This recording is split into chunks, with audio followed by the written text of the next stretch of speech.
CBS Radio News' Steve Dorsey has been following this from Washington. He joins me by phone. Steve, just your immediate reaction to what you heard from the Vice President-elect and Speaker Ryan. Well, my takeaway is that Republicans are trying to focus on what they're calling an orderly transition into whatever new health plan alternative they're going to propose. But as you mentioned, there is no publicly released plan just yet. There are some ideas that we've heard in the past that House Speaker Paul Ryan mentioned in his press conference just minutes ago that just ended.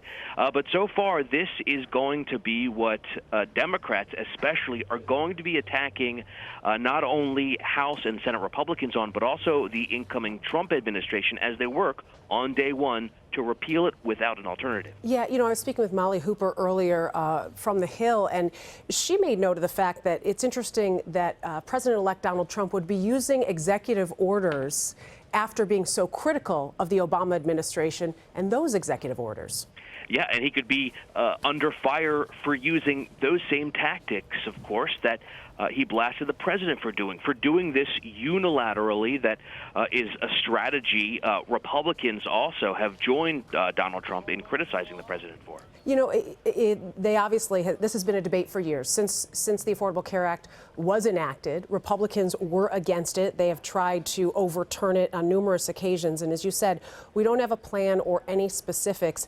But are there any ideas out there that we may see a return to that we've heard from Republicans before? We've been hearing a lot of talk in Congress about Republicans offering some kind of voucher system program that would allow folks to buy health care coverage at discounted rates, make those premiums more affordable, and especially in states where those premiums have gone up, and allow folks to buy coverage outside of their state. Because remember, we exist in a system right now where these health insurance marketplaces are run on a state level or in some cases by the federal government. Yeah, I know that Vice President-elect, I believe, was the one that said he encouraged people to look back at a speech that President-elect Trump made in Philadelphia towards the end of the election. I don't know if you can recall that at all, but obviously made reference to some of the things he spoke about there, like the idea of a health savings account as well.